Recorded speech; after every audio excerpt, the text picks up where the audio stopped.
আসসালামু আলাইকুম। Hello everyone. আশা করছি যে যেখান থেকে আমাদের আজকের ব্লগটি দেখছেন সবাই খুব ভালো আছেন। আলহামদুলিল্লাহ আমরাও ভালো আছি। আমি ফারহানা ব্লগ বাই সেলস মম থেকে চলে আসলাম আরেকটি নতুন ডেইলি ব্লগ নিয়ে। আজকের ব্লগটিতে থাকছে আমার দেবরের বিয়ের কিছু কেনাকাটা প্রিপারেশন বাকি ছিল, কিছু কাজের অংশ আর কি। তো এইদিকে আমাদের বাসার সামনেও আরেকটা বিয়ে বাড়ি আমাদেরও দাওয়াত করে গেছে। আমাদের ঠিক সামনের বাড়িটার ওই বাড়িওয়ালা আঙ্কেলের ছেলের বিয়ে। তো বিয়ে বাড়ি তো সবসময় এরকম লাইটিং দেখতে সবাই অনেক পছন্দ করি। যেই দিনই লাইটিং শুরু হয় সেই দিন থেকেই বিয়ের আমেজ শুরু হয়ে যায়। তো আমরা এই লাইটিং দেখে ভাবছিলাম যে আর কয়দিন পর আমাদের বাড়িতেও তো এরকম লাইটিং হবে। তো জোহা এরকম লাইটিং দেখে খুব আনন্দ পাচ্ছে, আর বিশেষ করে যখন আমরা নিচে দিয়ে যাই তখন তো অন্যরকম লাগে, আর উপর থেকে দেখতে সব লাইটগুলো আরও বেশি ভালো লাগে। তো এই জন্য এই প্রথম ওর এত কাছ থেকে দেখায় লাইটিংগুলো খুব পছন্দ হয়েছে, ও তো খুব খুশি। আর এই দিনটা ছিল তাদের হলুদের প্রোগ্রাম, তো এই জন্য আশেপাশে অনেক জোরে সাউন্ড দিয়ে গান বাজছিল, জোহা সেটার সাথে নাচছিল আর কি। তো আমরা পরের দিন আবার সেখানে বেড়াতে যাব, দুপুরের আয়োজন তখন আপনাদের সাথে শেয়ার করব। তো এর আগে আমার যেহেতু হাতে সময় খুব কম, তো এই জন্য আমি সকাল সকাল বেরিয়ে পড়েছি। আমরা যে শাড়িগুলো কিনেছিলাম বিয়ে উপলক্ষে পরার জন্য, তো সেগুলো নিয়ে টেলার্সে দৌড়াদৌড়ি করে খুব তাড়াতাড়ি দেওয়ার জন্য চলে গেলাম। কারণ হচ্ছে যেহেতু দুপুরবেলা আমাদের একটা বিয়ের দাওয়াত আছে, ওখান থেকে ফিরতে বিকাল হয়ে যাবে, আর বিকালবেলা তখন আর যেতে ইচ্ছা করবে না। এজন্য আমিও সকালবেলা উঠে আগে টেলার্সের কাজটা সারতে চলে গিয়েছি। এই শাড়িটা হচ্ছে আমার বড় আপুর, মানে আমার ননাসের। তো আপুর শাড়িটা হচ্ছে পেঁয়াজ কালারের, আর আমাদের বাকি দুই জালের শাড়িটা হচ্ছে আরেকটু হালকা টাইপের। আমার মেজো জালের শাড়িটা ছিল পিঙ্ক টাইপের, আর আমার শাড়িটা ছিল একটু নিউড টাইপের, একদমই হালকা একটা মিষ্টি জাতীয় কালার। তো আমরা তিনজন সেম টাইপের শাড়ি কিনেছি, জাস্ট আমাদের শেডগুলো ডিফারেন্ট। আর এটা হচ্ছে আপুর আরেকটা শাড়ি, এটা হলো আপু বিয়ের দিন পরবে, এই জন্যই কিনেছে আর কি। দুই রকমের দুইটা শাড়ি কেনা হয়েছে, একটা একটু বেশি ব্রাইট কালার এবং আরেকটা একটু হালকা টাইপের মধ্যে। তো আপুর শাড়িগুলোই আগে বুঝিয়ে দিচ্ছিলাম, কারণ আপুর আবার একটু তাড়া আছে, তাই আপুর মাপটা নিয়ে তারা আবার চলে যাবে। সাথে আমার বড় ভাগ্নেও আসছে, ওদের আরও কিছু কাজ আছে। মানে এত বেশি তখন কাজের প্রেশার যে কোনটা রেখে কোনটা করব, তাই আমরা সব কিছু এমনভাবেই সিলেক্ট করে বের হই যেন একই সাথে কয়েকটা কাজ করে চলে আসা যায়। তো এই জন্য আপুর এখানে মাপটা শেষ করে তাদেরকে বিদায় করে দিয়ে তারপর আমি আবার আমার মাপের কাজগুলো শেষ করব।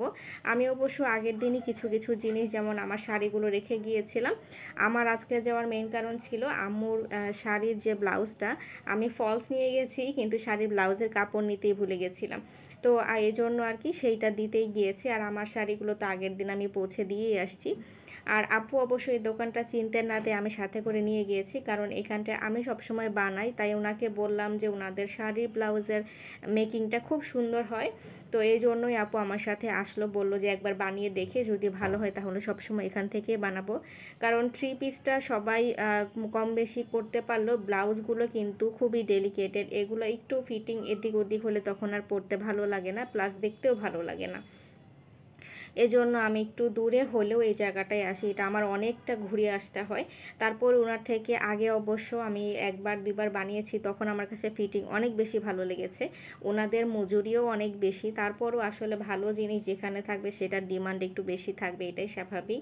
তো ওখান থেকে কাজ সেরে আমি চলে এসেছি বাসায় এসে দেখলাম যে আমার মেয়ে অলরেডি রেডি হয়ে গেছে, কারণ আমার বাসায় ফিরতে অনেক দেরি হয়ে গেছে।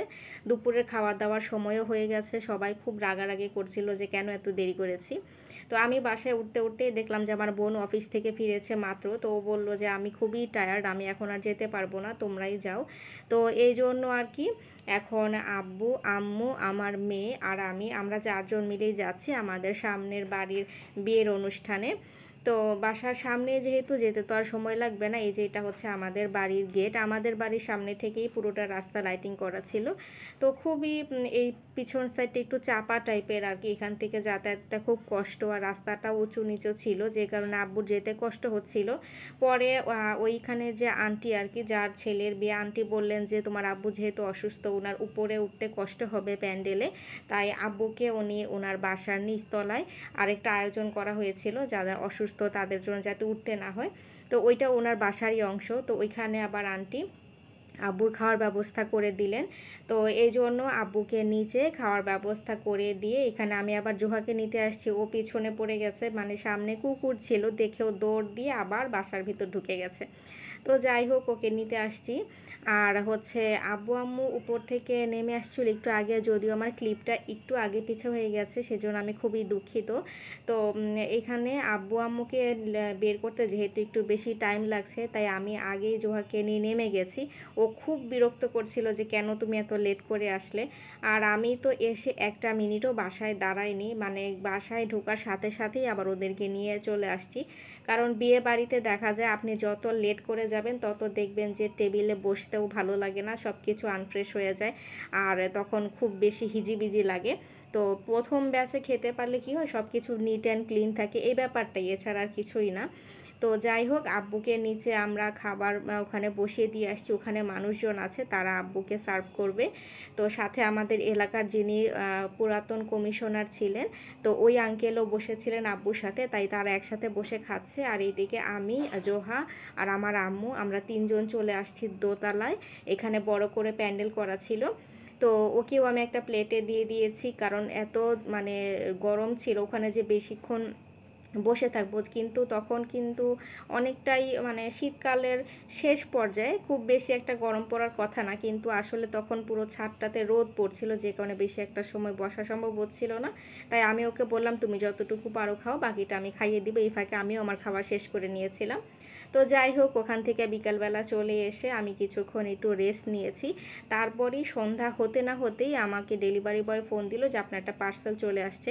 তো এই পার্সেলটা ছিল আমার মেয়ের বিয়েতে পরার জন্য একটা শাড়ি, যেটা আমরা অনেক দিন ধরে প্ল্যান করছিলাম। এটা অবশ্য আমার মেজো দেবরের বিয়ের সময়ই কেনার কথা ছিল, কিন্তু তখন জোহা আরও অনেক ছোট ছিল, তাই আমার মানে ধারণা ছিল তখন হয়তো বা জোহা ক্যারি করতে পারবে না। তো এখন তো জোহা আরেকটু বড় হয়ে গেছে, আর ওর এখন সাজুগুজুর অনেকটা নেশা হয়েছে, কিন্তু আগে এরকমভাবে পড়তে চাইতো না ভারী জিনিস।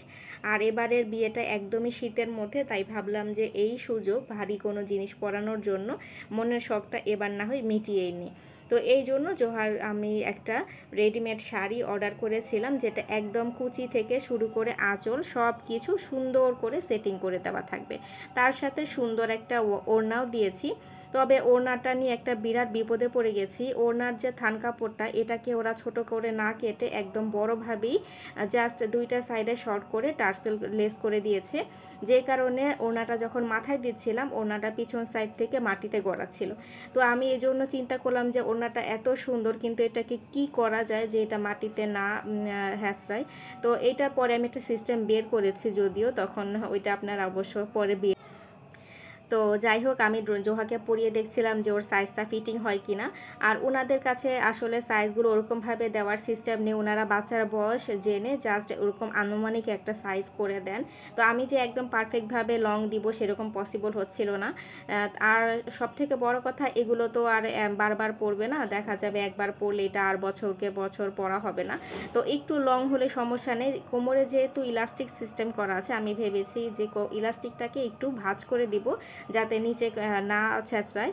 আর তাছাড়া ওর এই শাড়িটার জন্য আমি তো একটা হিল স্যান্ডেল কিনেছি, যেটা গত পর্বে আপনাদের সাথে শেয়ার করেছিলাম, তাই ভাবলাম যে সমস্যা নেই। আর ও তো এইটা পরে খুব বেশি দৌড়াদৌড়ি করতেও পারবে না, যেহেতু শাড়িটা বেশ ভারী। তো ও যতক্ষণ পরে থাকবে আমাদেরকে একটু হেল্প করতে হবে আর কি। তো বউ সেজে খুব খুশি, ওকে নতুন বউয়ের মতোই দেখা যাচ্ছে। বাসার সবাই দেখে খুব অবাক যে এত ছোট বেনারসি শাড়ি অ্যাকচুয়ালি বাচ্চাদের পাওয়া যায়, যেটা আমাদের সময় কল্পনার অতীত ছিল। আমরা তো এরকম সুন্দর কাতান শাড়ি কল্পনাই করতে পারতাম না। আমরা শুধুমাত্র দেখা গেছে যে আমরা ওই তাঁতের যে শাড়িগুলো থাকে হলুদ লাল চেক প্রিন্টের শাড়িগুলো, ওগুলোই আমাদেরকে কিনে দিতে এবং ওগুলো আমরা মহা আনন্দে পরে নিতাম। এত সুন্দর দামি শাড়ি যে পাওয়া যায় সেটা তো কখনো আমরা চিন্তাতেও আনিনি। এখন সব কিছু এত বেশি অ্যাভেলেবেল, মানুষ যখন যেটা ইচ্ছা সেটাই করে নিতে পারে এবং খুব সহজে হাতের নাগালেও পাওয়া যায়।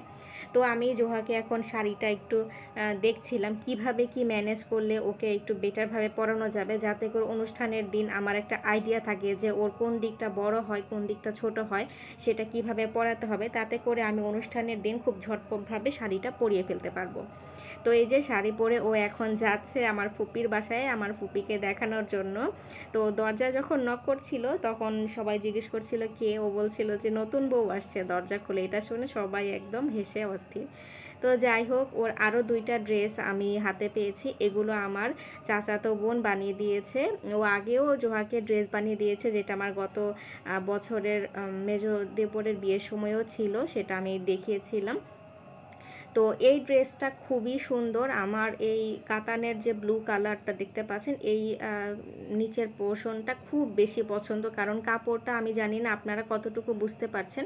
এটা কিন্তু খুব সুন্দর একটা সেলফ প্রিন্টের কাতান, ভিতরে একটা খুব সুন্দর জিগজ্যাগ টাইপের জরি জরি কাজ করা আছে নেভি ব্লু সেম কালার দিয়ে, এবং পুরোটাতে গোল্ডেন কালারের জরি সুতো দিয়ে ফ্লাওয়ার ডিজাইন করা, যেটা চোখের সামনে থেকে আরও অনেক বেশি শাইন দেয়। আমার ক্যামেরাতে হয়তো অতটা বেশি ভালো বোঝা যাচ্ছে না। আর এটা হলো উপরের পার্টটা, আমি একটু কন্ট্রাস্ট রাখার চেষ্টা করেছি, যেহেতু নিচের কালারটা ডিপ, তাই আমি উপরের পোর্শনটা একটু লাইট কালারের মধ্যে রেখেছি গোল্ডেন বেজের সাথে। তো এইটা ও পরবে হচ্ছে মানে এটা আলাদা কোনো প্রোগ্রামের জন্য নেওয়া হয়নি, এই ড্রেসটা অ্যাকচুয়ালি এক্সট্রা। তো ও যখন শাড়িটা পরবে বিয়ের দিন, তো আমরা ওখান থেকে ডিরেক্টলি বাড়িতে চলে যাব। তাই এই ভারী শাড়ি পরে তো এত দূরে জার্নি 3-4 ঘন্টা কোনোভাবেই থাকা সম্ভব না। তাই আমার ইচ্ছা হচ্ছে যে যখন আমরা রওনা হব তখন ওকে ড্রেসটা চেঞ্জ করে এইটা পরিয়ে রাতে আমরা ট্রাভেল করব আর কি।